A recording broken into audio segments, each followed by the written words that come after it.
Ladies and gentlemen, welcome to DFS Army MLB podcast for Wednesday, May 11th, 2016. And now today I am not joined by Mr. Keith Hall, but rather the Chapadong himself in full video. What's up, my man? Nothing, dude. I just, you caught me couple cages, so I'm getting loosened up for a softball season. Nice. Dripping sweat, got the old visor kicking, the shades kicking, barely beat the rain, so I'm sure I smell, but you know what? Nobody can pick that up through the video. I can't. I mean, my computer's not that technologically advanced, but usually it's Keith with either one of us, so I don't know if he's going to get jealous that the morning and the nighttime are colliding here. He's going to get jealous. Probably. Now, I want everybody to know I'm not smoking pot today, but today is day one that I'm off cigarettes. So if you see something like this going on, it's called unicorn milk. So that's all it is. I'm trying to get off the cigarettes. So today is day one of that, and what a better time to do it, right? At 31 years of age, going on 32. One day at a time, brother. One day at a time. I tried it once before. Chest started hurting. Wasn't a good situation. But all right, we have limited time today. We only have 45 minutes, so we have 9 games on the slate today. Is somebody watching TV over there? I'm sure. My house is a zoo. I got a daughter with a cheer practicing a little bit. I got a kid running around who's autistic who hops and hoots and hollers, and we're with it. All right, fair enough. And I don't have a soundproof studio, so. All right, neither do I. I just have nobody here except for the dog that you heard me step on before. So that was awesome. Yeah, I mean, it wasn't my fault. All right, let's talk about the first game on the slate. We have the Kansas City Royals matched up against the New York Yankees tonight. We got the Yankees at 145 favorites, over under 7.5. Jordano Ventura takes his 2-2 record with a 4.65 ERA into the boogie down up against Michael Pineda, 1-3, 5.73. Now, the first 2 games of this series, I know we've seen a lot of home runs, a lot of runs just in general last night. So, you think that we'll see the trend break tonight, or we keeping the same thing going with runs? I believe personally that Ventura can be had, and I think that the Yankees are getting hot. And I think that we're going to see the yin and yang kind of sync up a little bit here. And I would be on some left-handed Yankee bats, your McCanns, your Gardners. I don't really see much coming out of the Kansas City side of things. Not that Pineda can't be had. I mean, I think Kane spent all of his last night. My God. I know. You know, it's something just popped up across the screen to me. I was like, Lorenzo Kane? Nah, that's not going to work. But, as is the case with MLB, you come across a million names every day. And you're like, oh, yeah, I was thinking about that guy. No, you weren't. It just popped up real quick. I thought about him for 30 seconds and was pissed about it all night. Yeah. I mean, look, his is the MLB DFS season. We will have these. But nobody saw Kane going for 3 home runs last night. 1, all right, we could talk and discuss maybe some things, but 3, you're out of your goddamn mind trying to tell me that anybody saw that coming. Tanaka is prone to give up the home run ball, but, he's not pitching for a couple days, so we don't even have to worry about him. I got to look at the KC side of things. I mean, Hosmer's been a guy that's been hot lately, so he's certainly in there. I'm still waiting for Kendrys Morales to come around. That's a guy that I can't wait to come around. Now, we don't even have lineups for this game yet. I don't know what Girardi and Yost are doing over there in the Bronx, but maybe they're hitting up one of those strip club buffets. Hell, I would. So I don't know. We don't have a lineup, so that kind of makes things a little, for the moment, if you will. It's kind of going to depend on where we go, in my opinion, where my pitchers are going to go that are going to dictate how much I need value. If I need value, I'll be in the bottom half of the Yankees order, and I will be looking at Royals. But if I don't need value, I'll be elsewhere, and Yankees will still be on the radar, but the Royals will fall off the radar at that point. Sure. Yeah, McCann, he's been a guy that we've relied here the last couple of days. Definitely gets the ballpark boost in the Bronx. Brett Gardner's a guy that's actually been swinging the bat well, too. He can certainly be inserted in there. Aaron Hicks, he's a guy that's kind of surprised a couple people of late. He got off to an absolutely dreadful April, kind of gotten his way back here. The guy can do other things besides throw 105-mile-an-hour seeds from left field to the plate. So he's interesting to look at too. But again, we don't have the lineup, so that kind of, it just makes everything a little, magic 8-ball-like, if you will. All right, absolutely. You want to move it? You got anything left on this game, or shall we move it along to the nation's capital? No, I'll temper back my exposure to this one. If I do, I'll lean Yankees, and it is what it is. All right, we got a little time left, and we see the lineups. Maybe we'll come back to it. Probably not, so don't get your hopes up. KRS 0123. All right, we got the Detroit Tigers. Now, this is an interesting matchup because we got two pitchers going against their old team in the same game. So the Tigers at the Nationals, Jordan Zimmerman at 5-1 with a 1.10 ERA, going up against Max Scherzer, 3-2 record, 4.60 ERA. Nationals are slated as 146 favorites at the moment with the over-under of 7. Whew! All right, I know where I'm going in this game, but what are you thinking here? For me, it's hard for me to tell. Me being the cash game guy, I want a little bit of dependability, and I don't know what game I'm going to get out of either Zimmerman or Scherzer. So to be honest with you, I'm more inclined to get a little bit off of him. Scherzer's not going as consistently and as dominantly and as good as he was. You can play the double revenge narrative if you want. They're both facing their former teams.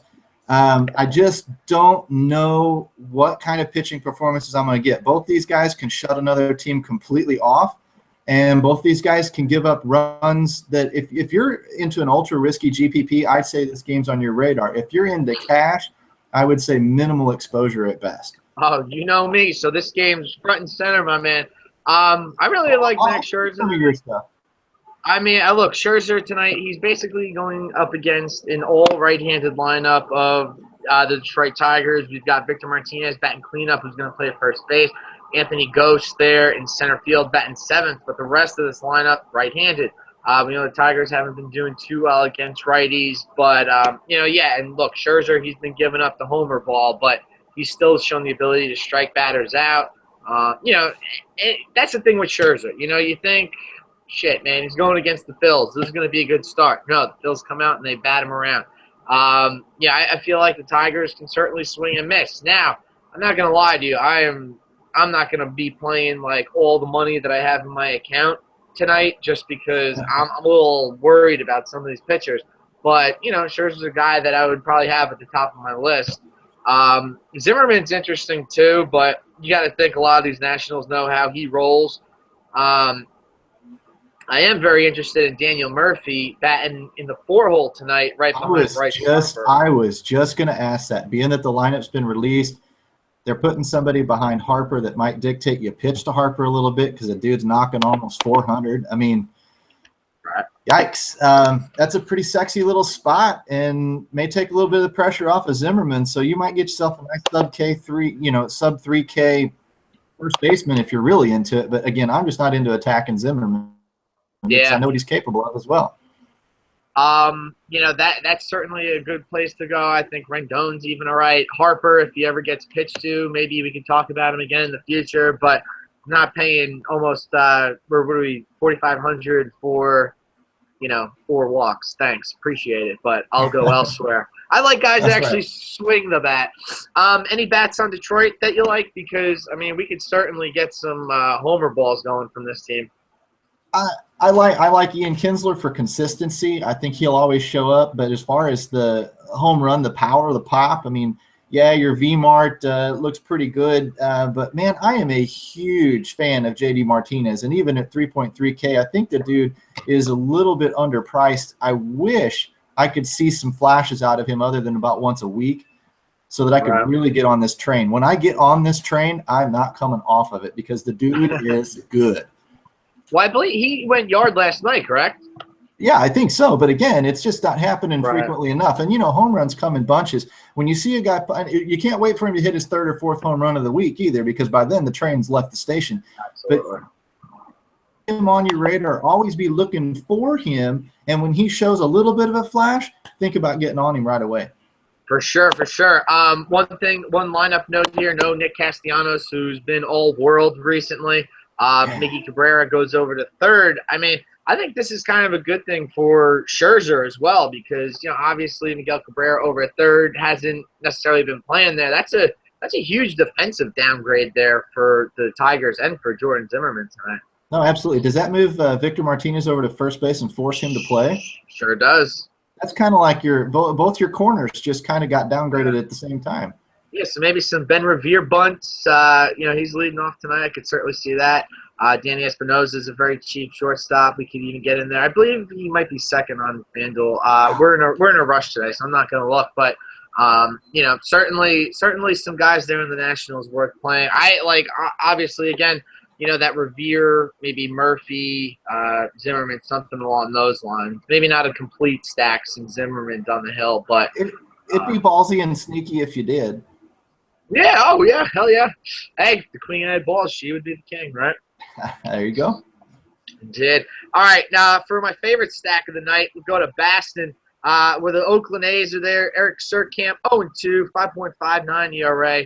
Going up against Ricky Porcello, 5-1, 2.95 ERA. Boston's a major 190 favorite in this one with the over-under at 90. We've seen Boston put up football scores this entire week up against the A's. Surkamp, a lefty, is kind of just sitting there in the fetal position, waiting to take it. The A's tonight, they might need a little bit of bullpen relief. So maybe Surkamp goes a little longer in this game than anticipated. That's not a good thing. Yeah, that's not a good thing for the A's, but it's surely a good thing for the right-handed bats of the Bo Sox. No, I'm with you on this one. To be honest with you, in the sub 9K range, I like quite a bit, and I love targeting Surkamp. The bats on the Boston side are expensive because I'm going to probably roll out Porcello. I won't be on any Oakland bats. Not that they're not viable options. If you decide to go somewhere else on the slate, they can be because Porcello's not foolproof. But at the same time, he's been showing really, really good signs of having some K potential, of getting the wins, of course, with all that offensive support behind him. Goodness gracious. I don't know how you can't almost look towards these Boston bats and just blindly throw them in there. But again, if you can taste it, that's going to be your chalk. Yeah. We know I love the chalk. I'm not afraid of it. So again, in cash games and small league formats and stuff like that, I think that you have to give this game some serious consideration. Yeah, I'm looking at some major ownership percentages here from the Red Sox tonight. We're talking guys like Mookie Betts, guys like Alexander Bogaerts. Who else we got here in the lineup here? Look at the 6-hole. Except Pedroia is in there. Chris Young's even in there, very cheap. Travis Shaw, who's been mashing lately. I questioned him at the beginning of the week, where have you been, Travis Shaw? And he answered me. He said, I'm right here. He must have heard it, or he must have got the text or something. But I'll tell you who is liable to be your free space tonight, and that's Chris Young sitting in the 6th spot at 2K. I mean, just dead on minimum, righty versus lefty. Chris Young's been okay. Surkamp is just freaking flammable, and it's cheap exposure to these Boston bats if you need it. I don't think you need it. I think that you're looking to pair them up with some other guys like your Bogarts, your Poppies, your Hanley Ramirez's, and all that stuff. I mean, that's where I'm headed. I'm looking at the meat of this order, and I'm looking in that 6-hole. Yeah, for sure. I mean, I wasn't even thinking of Young. I'm just thinking of big mashers here, but yeah, that certainly works. You want to go Mookie, Alexander, Chris Young. You want to go Pedroia. I mean, hell, you can even throw Poppy in there. I know he's not the greatest left hitter against left-handed pitching, but so what? I mean, this is Eric Surkamp we're talking about here. Dude is too consistent right now. Too consistent right now to not consider for cash game formats for sure. Absolutely. Hell, even Vasquez playing catcher there in the 8-hole. I mean, hell, he'll probably get 4 or 5 at bats tonight, so that ain't no big thing. Yep.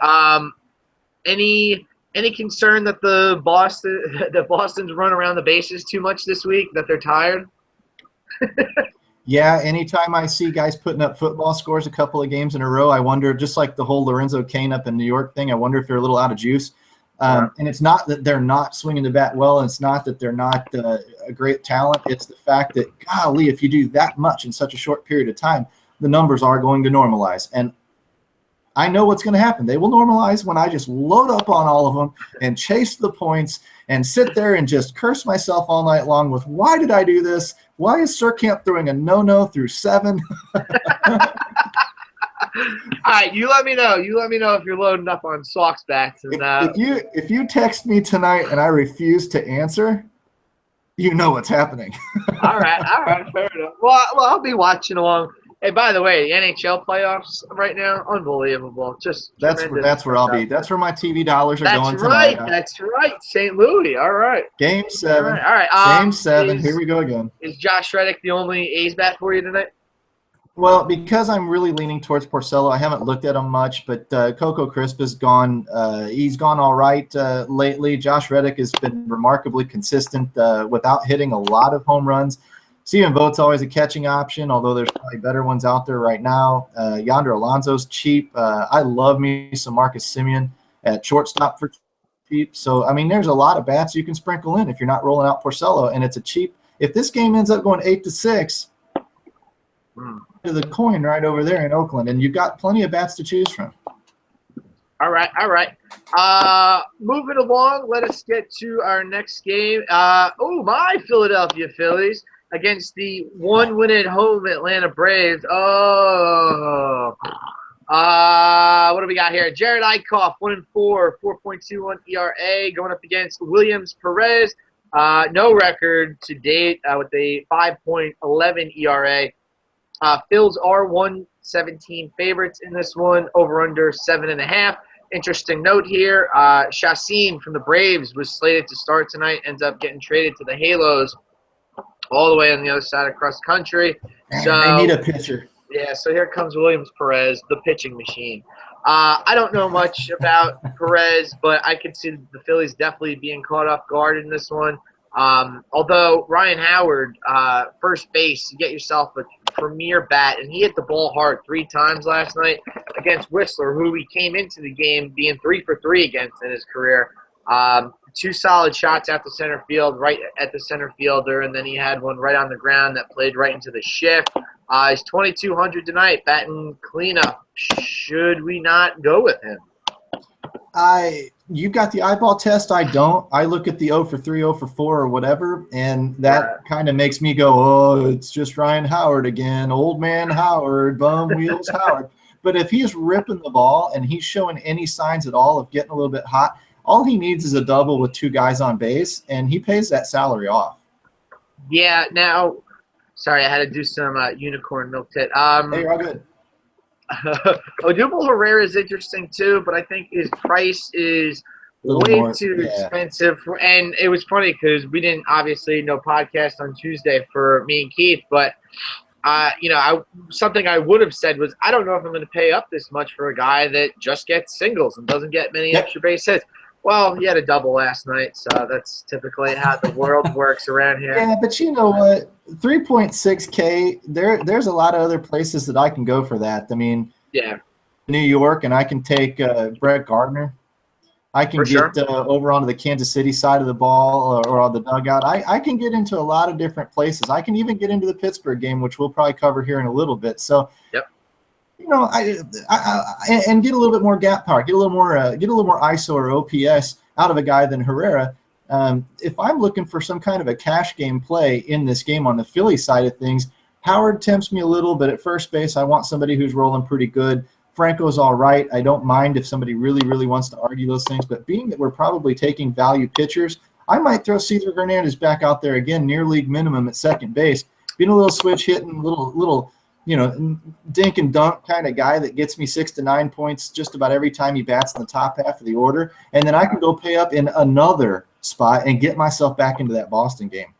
Yeah, he's actually had 3 productive games here all on the road here, batting a combined, 5 of 13 in his last 3 games. Got himself a triple, an RBI in each of those last 3 games. Yeah, so, there you go. Yeah, very respectable scores, 6.5, 18.7, 9.5. So, yeah, again, they're not zeros for almost minimum price. So no, he doesn't put up a lot of zeros. So if you're looking for somebody at 22, 23, 2,400 that's going to, that avoids the goose egg. Like some guys are attracted to it. I mean, those guys are not the guys I want in my bats when I'm looking at cashes in small leagues. I don't care for GPPs, but when I'm looking at the type of game contests that I typically look for, I want a guy like a Cesar Hernandez. I don't want him in the 8 hole. I want him in the 2, though. Then I want him leading off. If he gets there, maybe he, nibbles a little base, a stolen base here or there, but he's mostly just going to just dink and dunk those little balls in the outfield, run out some ground balls, get an infield hit here or there, get me 3, 6, 9 points every game just about, and that helps me at league minimum salaries. It keeps me viable so that I can roster up a little bigger bat, pay for a little bit of power somewhere else, get into the middle of an order, and go boomskis. Absolutely. And that's another thing. Go take a look at some of the top lineups of the night. You'll see every now and again one guy will be minimum price. He'll have 3, 6. I mean, I've even seen 0 there sometimes too. But again, that affords you many more boomsticks, as Don likes to say. All right, so we've got tons left in this game too. I mean, Eichhoff is a great pitching option for the Phillies, going up against the Braves. Again, we've mentioned it, 1 home win this season. And just their whole team in general just sucks with the stick. So, I mean, how much interest you got in Eichhoff today? I got a little bit. I'm probably going to stay in the 8,000 range for the pitchers because I got 2 or 3 of them there that I like. But if I wanted to drop down, I would ideally like to see Atlanta strike out more. And if I could see that, I would be all over Eichhoff. Yeah. Another thing, too, with Eichhoff going up against the Braves, it looks like they're sticking their first 5 bats out there are going to be left-handers tonight. Markakis and Ciarte, Freeman, Kelly Johnson, Brzezinski. It's the Braves. Yeah, so, I mean, they've switched that up, which has been a little different. I mean, I'm also looking to the wind blowing out to the right center power alley. Again, what do I care? It's the Braves, So, and I'm not bashing on the Braves because for 14 years in a row, we sat there in awe of what those guys accomplished. They're rebuilding the right way, and Freddie Freeman's a great talent. And Nick Markakis is another cash game play that if you want to stick a guy in there for relatively cheap, the problem is everybody else around them isn't going to help them out too much. Yeah, very true, very true. Anybody else you like in this game before we move it along? No, and to top off with the Braves, I'm not into tackling Eichhoff. If he throws up a dud, great. Guess what? He throws up a dud, I'm not going to capitalize on it. Neither is the rest of the world, so I'm not too worried about it. Okay. Eichhoff only going to run you 6,900 tonight, which is pretty damn good for a pitcher going up against the Braves. Adam Morgan was a very cheap guy last night. He ended up getting the win, and it worked. I mean, he didn't have the greatest score, but he did end up getting the win. You only need 40 points to be viable right now out of your pitchers. Yeah, and Eichhoff can get you that. I haven't seen what he's done. I think in his last 3, he's been somewhere 20, maybe a little under, but he did earlier in the season have some 40, 45 point upside. And if you can catch one of those, he's a nice GPP option. He really is. Yeah, for sure. Early in the season, he did have a 60 against the Padres. He had a 42 against the Mets, but the last 3 haven't been that great, 16, 21, and 15. Decent hitting outputs going against him. All right, next matchup will be the Milwaukee Brewers at the Miami Marlins in the Fishbowl down there. We got Chase Anderson, 1-4, 6.44 ERA, going up against Wei-Yin Chen, 2-1 with a 4.66 ERA. Marlins are 152 favorites tonight with the over-under at 8.5. One interesting guy that I had last night going up against the lefty, I'll certainly like to have him again tonight, but not liking where he's hitting. Hernan Perez over there at 2,300. Actually got to thank my boy Derek Carty for that one on ESPN Insider. He actually was one of the X factors there last night, but him batting second was a much more attractive spot for him to be in. Now batting in the 7th hole. I mean, the price is right. It's just batting 7th. It's not going to work out too well. I can see that. But certainly plenty of other Brewers bats. I mean, look, they've been swinging it quite decently lately for Brewers. But Wei-Yin Chen, he's a guy. We've seen this a lot. He gives up a ton of fly balls. And if they get hit in the right spot in this Marlins Park, they could be out of here.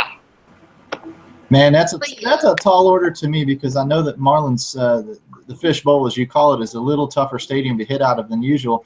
And Milwaukee was so hot when they had their homestand and then went through Cincinnati. And I know they scored a lot of runs last night or the night before, one of those nights. I have a nasty habit of not even looking at them when they're away from home. That's a terrible habit. I wouldn't advise that on anybody. I mean, if I look at the lineup, I don't mind Santana at the top. I'd like to see Braun and Lucroy going. Gosh, last night when they were dancing around that box score all night long, I looked in the middle, and the guy that I would have taken out of that game was Jonathan Lucroy, and he was the over, and that would have really, really, really ticked me off. But, down there at the bottom, Presley, Perez, they're okay. I don't know anything about Perez, so I'll take your word for it or Cardi's word for it. Yeah, I didn't know shit about him. I stuck him in. I was like, yeah, this guy's great, man. That's awesome. Yeah. That's awesome. I forgot to tweet at him to give him the hey, but he knows. He wrote the damn thing. He knows he did well. But yeah, I mean, look, I think we can find a lot of cheap production here from the Brewers lineup tonight going against Chen. Or it depends how else you want to go. If you want to, you think Chen could get this done against the Brewers. I'm tending to think that we could see some homers here. I mean, Santana's a guy, leading off who's good. VR can get some stolen bases. Braun can go yard. It doesn't matter what park. Even if he was playing in Everett. Oh, absolutely. And Lucroy's in the same boat. Chris Carter's a guy too. I think he's in a great spot. I mean, especially the way that Chen pitches, throwing gopher balls right over the middle. I mean, this is the perfect pitcher, I would say, for Chris Carter. And then we can't forget Aaron Hill, who went yard 3 times last week. And that was against the lefty pitcher, so he's certainly in play here too. So I mean, he went bonkers once since as well. I mean, he had another good game in their last game or two where he put up 30 or 40 points again. I'm just saying, 70-point performances need to be hung on the refrigerator. So, I mean, look, the Brewers could be just cycling around this offense all night, but the same thing could be said for the Marlins as well.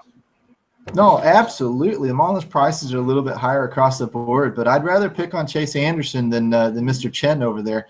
If I had to pick between the two, this is not a bad game to sprinkle bats off of both sides in there with a couple of mini stacks, and no matter which side goes off, you've got exposure to it. But again, I probably just through being just a doofus, probably won't have a lot of exposure to the game because I like the others. I like these others better, and I'm going to end up hating it tonight. So I'll tell the Army to go out there and do it, and it's kind of the whole "do as I say, not as I do." Right. I won't be there. All right. Just one thing on that guy, Hernan Perez. Very sweet swing from this guy. I mean, every time he had 3 walks last night, but he also every time he made contact with the ball, it was very sweet. So you know who else has a sweet swing? Who that? Me. I am not in the majors though, dude. So sweet swing don't mean nothing if round ball can't meet round bat. With contact and everything else involved. We know you got a sweet swing. I thought we were talking about actual major leaguers. I mean, we all know you're. I could be. I could still learn how to throw left-handed. I can get in there. All right, fair enough. The ambidextrous reliever. Very nice. I like your first word better. Yeah, using either side, whatever. All right, so yeah, plenty of bats going out there. I mean, from the Marlins, Dietrich's price has actually jumped up to 3,400, so he's a guy that I might be off. But Yelich, Stanton, Bohr. I mean, a lot of these guys could certainly be in play. Real Muto is out of the lineup tonight because he can't stay off the same base as his boy Ozuna. But that was a great play last night. Benched due to stupidity. I like it. If that were the case, Ozuna would be out of the lineup too. So I don't know why you can't give Heroes some love on a Wednesday night. They ran their laps. They showed up, and it's like, look, boys, this is third grade stuff. So since we're playing third grade little league on the base pass, you boys go take some laps, man. Yeah, like Real Muto, you're benched on Wednesday. Ozuna, you're gone on Thursday. That's right. All right, Cincinnati, we got 4 games, and we got to get this done in under 20 minutes. So let us hustle. No, we're good. All right, so we got the Pirates at the Reds in this one. Juan Nicasio, 3-3 with a 4.02 ERA. Going up against Gas Can himself, Alfredo Simon, 1-3, 9.86 ERA. Pirates are 133 favorites tonight with a total of 9. So I like Nicasio's stuff this year. I think he's done pretty well. I think he's a very viable candidate for tonight. And, again, just going up against Alfredo Simon, with the Pirates in this hitting ballpark, I think Nicasio can do very well here. Yeah, I think that he can at least put the lid on the Reds a little bit.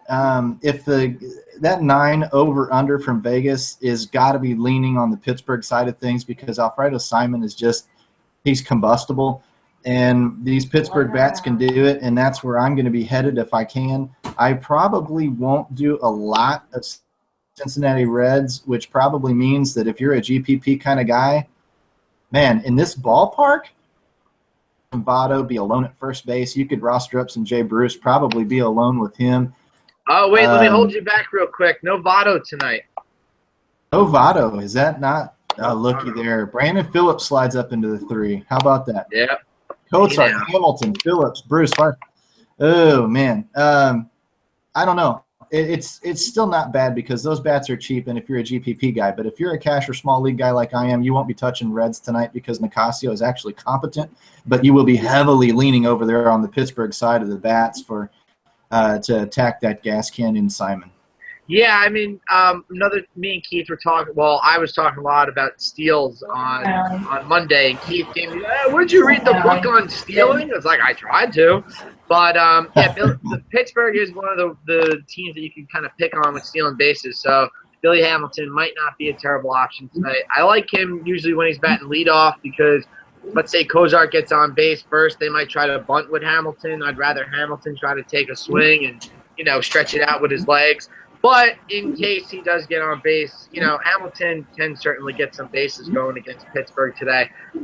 But, yeah, you're right. This is interesting with David Freese batting leadoff tonight. McCutchen, surprisingly, does not have a good history against Alfredo Simon. Believe he is at, where is he at here? 6 of 30 in his career with 8 strikeouts. Yeah, I don't know if he tries too hard or whatever the case is, but there's a couple Pirates here that really don't have a good history against Simon. Cervelli's 1 of 14. Harrison is 5 of 25. Jaso 2 of 12. Joyce 1 of 9. I mean, what the hell, man? I don't get it. I don't know. I know there's no Joyce. I know there's no Jaso in the lineup. Okay. Cervelli, for whatever reason, I'm willing to dismiss the BVP on that a little bit. This is the craziest thought that I can't get out of my head today because Cervelli has not been going well lately at all. He's been putting up a lot of – seems like the only points he can tally up are when he walks. And it's not – and his BVP's against him and everything. But for some reason, I'm just looking at that 2.8K number sitting in the 5th hole in the kind of a lineup where the wheels on the bus can go round and round, and the pitcher and the park and the whole bit, and Cervelli doesn't have power, but if he's ever going to hit for power, it might be here. I kind of like the whole 3, 4, 5, 6 type numbers out of this lineup. I won't be focused on the top and Freese and McCutchen, but anyone 3 through 6 is in play for me. Yeah, Alfredo Simon really struggles against left-handed bats, so Polanco right there in the 3 hole is looking mighty lovely. It's shocking that that's the only left-handed bat tonight for the Pirates, but Yeah. that's probably the way I would go if I'm going anywhere. I like Marte, Jung-Ho Kang back in the lineup. I like him there as well. So, I'd like to see a little more lefties from the Pirates, but okay, we can work with this. We can do something. Yeah, I'm gonna have some Bucko exposure. There's no doubt. All right. Again, Simon much worse against left-handed bats, so I guess that's how we could take a look at why he's been good against the Pirates. All right. Anything from the Red side of things? Not much. I do like your Billy Hamilton idea, and think about this for people that are, oh yeah, I'd love to see him get a double or a triple. I'd rather him walk and steal 2 bases. Yeah. Because that's the same 3, 6, 12. That's 15 points right there. A triple's only 9 points. And because he did that the other night where he stole 2 bases, it equates the same to a home run. Sure does. Especially if he scores a run out of it, there's your 18 points. Bing, bang, boom. Yeah, I think it was Saturday where he stole 3rd and the guy just didn't go to cover 3rd. They just threw it to 3rd without the 3rd baseman there and went in the left field, and he went home. And I was like, great, home run. Yeah. Half the time those guys are like, what's the point? Basically. All right, let's get on here. Game 2 tonight, we have the Padres at the Cubs. I like Drew Pomeranz a lot. He's 3-3, 2.12 ERA going up against Old Man Lackey, 4-1 with a 4.02 ERA. Cubs 192 favorites tonight with an over under of 8. I don't agree with this at all. Pomeranz is a tremendous strikeout pitcher. He can certainly get some going against the Cubs. However, they do have a heavy platoon advantage going against him. I'm sure Hayward's going to sit out for this one. But Pomeranz has some electric stuff. His curveball is one of the best in the business. But, again, I don't agree with the 192 money line. So, as a bettor, I might take a chance on the Padres tonight. But DFS, I don't think I could do it with such a heavy platoon going against them. Yeah, it's hard for me to I would be leaning on Lackey if I thought that he had the same upside as like a Porcello or something like that. I mean, he does. But for the $1,000 savings, I think that I'm probably going to be elsewhere with the run support. Pomeranz can put a lid on the Cubs. I don't think he's going to completely hold them down. A GPP contrarian type option for somebody that's looking to get completely off the herd and actually counter the herd, because I think that Lackey's going to be fairly highly owned, and that's kind of the little sneaky little spot where you can slide in there and roster up against a stud. I don't think I'd take any Padres bats. I will have some Cubs exposure. I'm doing everything I can to get a piece of Rizzo lefty. I wanted him against Ray earlier this afternoon, and I didn't see any of that game. How did they do? Hold on a second. Matt, quiet. They are what is this here? They won 7-4. I knew that they were up, but yeah, the Padres. So there's your 7 runs. Padres got the W today. Oh, Padres beat the Cubbies 7-4, huh? They sure did. Yeah, Hendricks actually he had the 4-2 lead, and I think bullpen came in and blew it. So you know how hard it is to sweep a day-night doubleheader? It is very hard. So that honestly, I might lean on Lackey a little bit. Although I did see the Phillies do it to the Padres in '96, day and night. So just saying, it could happen. I mean, it was only 10 years ago. No. So if it happens once every 10 years that a team sweeps a day-night doubleheader. Yeah, right. I know what you're saying. You just happen to be there. But it is very, very hard. Most likely what you see in day-night doubleheaders or any doubleheaders, you see a split. And if you're going to see a split, you're going to see the Cubs take this game most likely. And it is the Cubs, after all, whether the only one that was at their 7th loss of the year. Again, you want to play the odds. You want to be an odds lover. It leans a little bit more towards Lackey just because the morning game kind of shit the bed for the Cubs, and the other guys can counter it off, and the numbers might swing back in their favor. I'm not saying they're going to score 10 runs, but I'd be looking for Lackey to get the win. I'd be looking for some Cubs exposure. Fowler's back in the lineup. I don't know. But they're expensive. They're pricey, but they're good. Yeah, I'm a huge Pomeranz fan, but this is just a tough spot. Not the best one to do it in. No, but not a bad GPP play once again. It really isn't. Nope. All right, let's get to your boys tonight in the City of Angels. We got Jaime Garcia 2-2, the southpaw with a 3.5 or 0.5 ERA, going up against Matt Shoemaker, the righty 1-4, 9.15 ERA. Cards 134 favorites tonight. Over under is at 7.5. Educate me, Chop. What's up with the Cards here in this matchup? I'll tell you what. The way they thundered last night, and the way they just hit 4 bombs, and Holiday got live, and Grisha got live, and Carpenter went double dong or whatever. I like their odds of putting up runs against Matt Shoemaker a lot. I think that Jaime's not going to have a problem with run support. I think that Jaime's a good solid pitcher. He's carrying like an over a 9.5 K per 9, which is great. I like their odds of putting up runs against. But my issue is honestly, Angels aren't striking out. Right. And if the Angels aren't striking out, that's going to temper Garcia's expectations a little bit. So again, it's going to push me off of him at 8,800 and push me back over to Porcello at 8,400. He's not a bad option, but I do like Cardinal bats. I'm probably off of him. I'm not going to be on any Angels bats whatsoever. No. Don't do that. Last year, the Angels were very bad against left-handed pitching. I think they gotten a little better this year, but still, they're just a team that I'm not that interested in. And Jaime, again, not a guy that's going to blow you off the radar gun.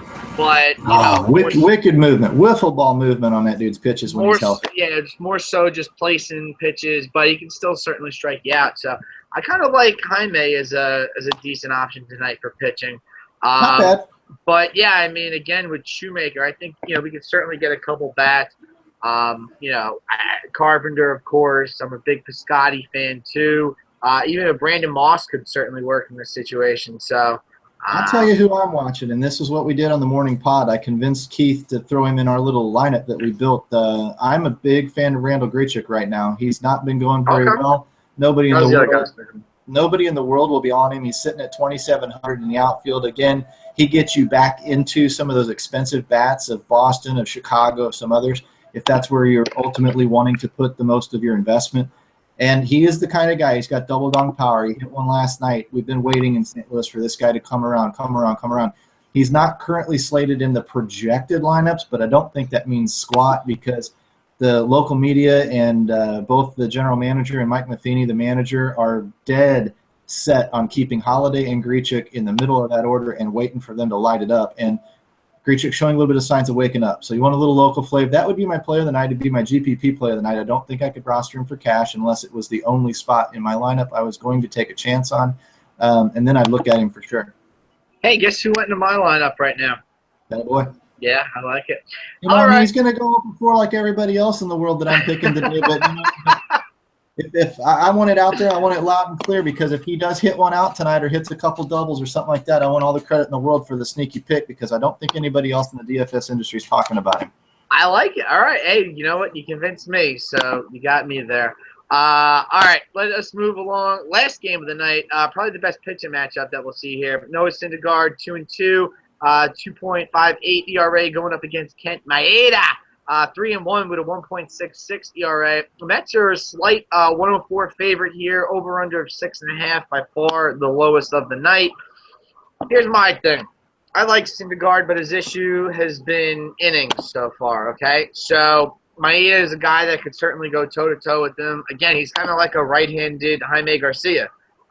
He's a guy that just places the ball well and, again, not necessarily going to blow you out, but the one thing I love about Garcia is that he really doesn't give up a lot of runs at all. We've seen this all throughout the season so far, and it's evidenced by his 1.66 ERA. Now, since it's a closer game, I'm thinking maybe we see an extra inning out of Thor tonight. What do you think? I think that Thor is my GPP play of the night. Ooh, all right. It sounds backwards because you would think the highest paid or highest priced pitcher on the slate is going to be the chalk. I don't think he's going to be because the Dodgers don't strike out a ton.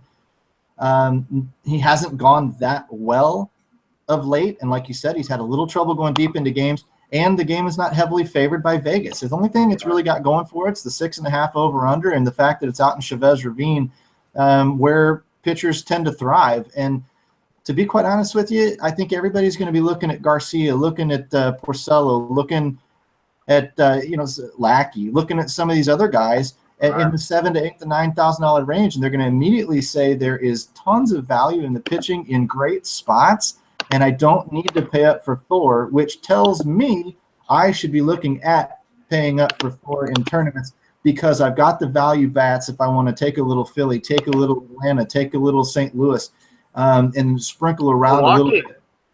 Milwaukee, exactly. Get a little contrarian in some of these other areas and then get in with a couple of big bats from a couple of big games and then go ahead and take that 60 to 65, maybe 70-point upside that we know Syndergaard is good for. If you hit on all cylinders, I think you're alone at the top of the board. Yeah, I like it. I mean, I enjoy that. I don't enjoy paying that much for Noah, but yeah, I'm gonna try to get crazy tonight. I'm a little upset. I had Hamels today as my starter, and he just missed being eligible for the win by 1 out. So they took him out. He didn't finish up the 6th, I believe it was, and we still had a very strong start. He had 9 strikeouts, gave up 3 runs. But yeah, so I'm tending to be looking more along the lines of like Scherzer and Pomeranz tonight. I mean, I really want to go with Pomeranz because that price is legit and he strikes out a ton of batters. So, gets me all riled up. But I'm probably not going with any hitters from this game. Are you? No, I'm off every hitter both pitchers are too competent. Vegas is telling me to get off of this game. I have no need for it whatsoever. Yeah, that makes 5,000 of us.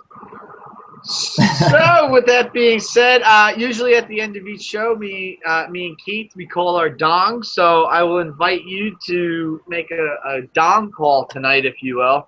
I can kick it off, or you can kick it off. I'll kick it off right now. I'm going Grichuk. All right, Grichuk from the. All right, so that's your NL pick, and then how about from the AL? And how about we throw a little love to our boy?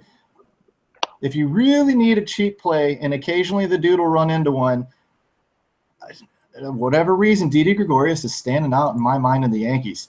That is, right. If that happens, I hit the Powerball. Yeah, you sure as hell would. He doesn't run into about 6 a year, and I think it's about time for him to hit one from the bottom of that order. And I don't know. I watched him the other day, and I should have. I like the kid for 2K. All right, fair enough. All right, from the AL, I'm going to go with Xander Bogaerts, and I'm going to keep this all easy and East Coast early on. So, and from the NL, I got Daniel Murphy. All right, that's cool, man. Yep, fair enough. All right, well, thank you for filling in for Keith today. We got this done in the time that you needed. We got 2 minutes to spare with all the time, and much appreciated. Keith, you are in the doghouse. No, I don't, because I missed one last Wednesday, so, whatever. And Friday, too, but I was at a playoff hockey game. Oh, man. I was at a playoff hockey game, so that's good. It's like that bumper I always read, that bumper sticker at the red lights when I'm caught in traffic, man. Shit happens. Sure does. All right, ladies and gentlemen, thank you very much for tuning in today. We will put the replay on Twitter, Slack, all the other areas that you need to be. Go to dfsarmy.com, sign up if you aren't signed up already, and we will see you rocking in the free world, baby. Peace. That's right, baby. Yeah.